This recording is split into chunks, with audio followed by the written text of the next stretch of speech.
Hi guys, today I'm going to make you a quick and easy sambar. My family is from Kerala, which is in the south of India, so I grew up eating a lot of sambar. Sambar is usually served over rice. It's also served with doshas and idlis for breakfast or a snack with vadas. It's a vegetable curry that you can serve at any time of the day. And it's nutritious because it has so many vegetables and lentils for protein. You can make your own sambar powder, which involves grinding up a lot of spices. But today I'm going to make you the quick version using sambar powder that you buy from the store. Packaged powders have gotten a lot better over the years. I like to use this brand. It's called Nirabara. And it's a really good sambar powder. This tastes very close to a homemade sambar powder. If you can find this brand in the store, buy this. Otherwise, just use another brand. We'll be using a few tablespoons of the powder. I'll tell you how much I use when I make the sambar. The other main ingredient in the sambar is the dal. This is called Toor Dal. These are big yellow lentils. I'll be using 1 cup of this. Now I'll be using a pressure cooker to cook the dal because that's the quickest way to cook this dal. If you don't have a pressure cooker, soak this dal in water for at least a couple of hours. Then you can boil it in a pot and water until it's completely fallen apart. You know, there are tons of variations of sambar depending on what state you come from and even within the state. This is my favorite version of sambar. Now, sambar can be made very simply just with tomatoes and onions. If that's all you have, you can just use these 2 vegetables. Today, I'll be using tomatoes. I've cut up 2 medium tomatoes, cut them in half, and just slice them to big pieces. I use my regular measuring cup to measure all the vegetables. So it's just about 2 cups of tomatoes or 2 medium tomatoes. These are shallots. You'll find big ones at the store or little ones. Doesn't matter, you can use these shallots or you can use red onion or even yellow onion. Any kind of onion is fine.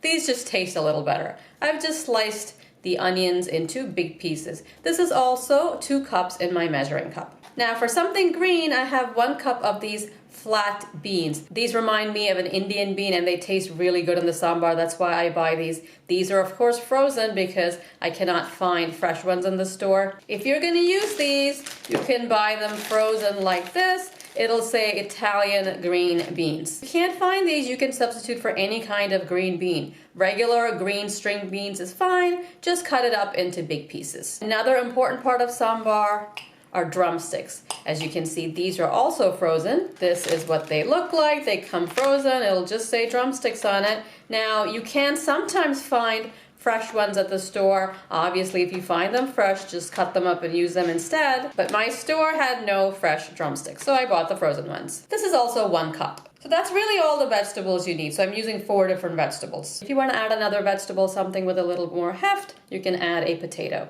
For this sambar, I'm not going to be using this. If you are using the potato, just cut them up into about 1-inch pieces. With the vegetables, besides the onion and tomato, you can really add any kind of vegetable that you would like. The type of vegetables you add is completely up to you. I just added these vegetables because they're more traditional, but I'm used to and what I like. Some people like to add pumpkin or carrots to the sambar. I don't because I just don't like the sweetness. But if you like it, add a little bit of pumpkin and carrot also. Examples of other vegetables you can add are okra, eggplant, and root vegetables. The actual process of making sambar is very simple. You cook the dal first until it's completely soft. Then you add all the vegetables, water, and the sambar powder, some salt. Cook that until all the vegetables are tender. Then you'll need some tamarind. This is what gives the sambar its sourness. And it does need a little bit of sourness. Tamarind comes in a block like this.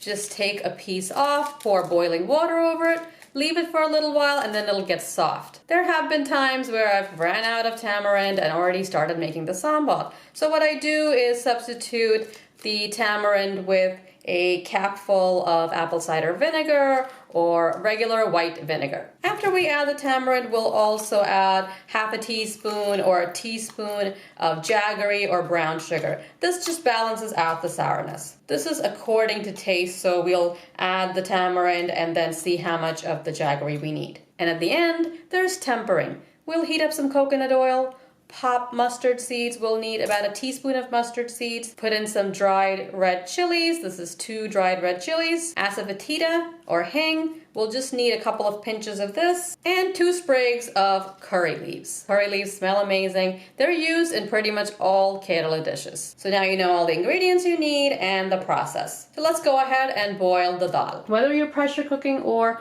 cooking the dal in a regular pot, make sure you rinse the dal in water until the water runs clear. Put the dal in the pressure cooker. Now I'll add water.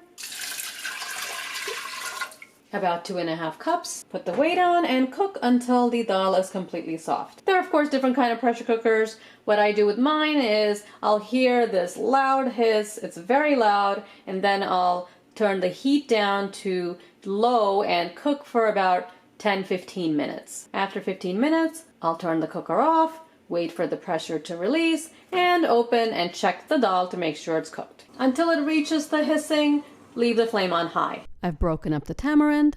You can use 1 or 2 tablespoons. Pour boiling water over it and leave it for a few minutes. Then we'll squeeze the tamarind and use just the water to flavor the sambar. This is the sambar powder and it smells really good, like real sambar. If you're using a pressure cooker, an even faster method of cooking is to put the dal, vegetables, and powder together in the cooker and cook it all together.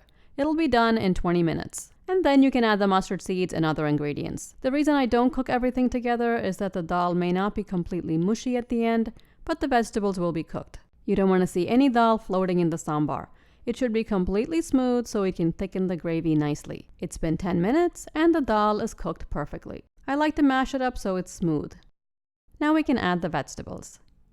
The shallots, drumsticks and beans, tomatoes, salt, I'm adding 1 teaspoon. It's best to add a small amount now, taste it later and add more if you need. If you add too much, you can't take it away. Next, the sambar powder. I'll add 3 heaping tablespoons. You don't need to add any chili powder since the sambar powder is spicy. Sambar should be spicy, it's really not meant to be mild. Now we'll cover it with water. I'm adding 6 cups. The water should be on level with the vegetables or a tiny bit above. This is a big pot of sambar. You can definitely cut this recipe in half if you want less.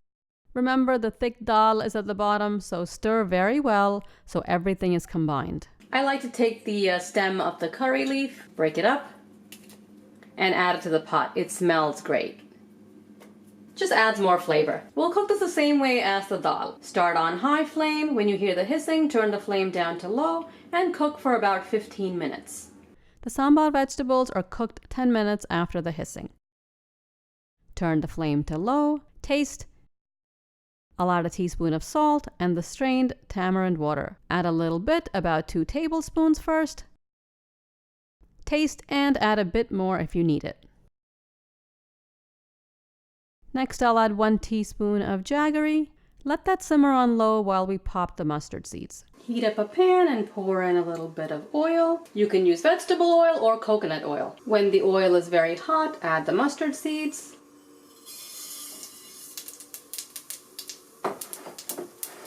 They'll start to pop immediately.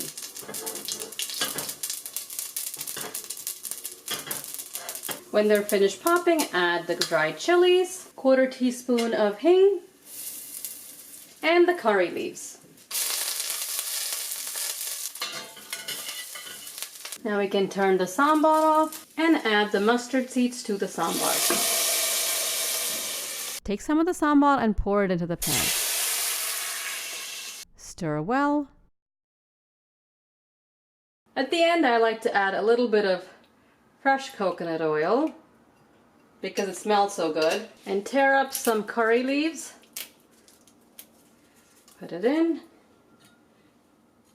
Stir it.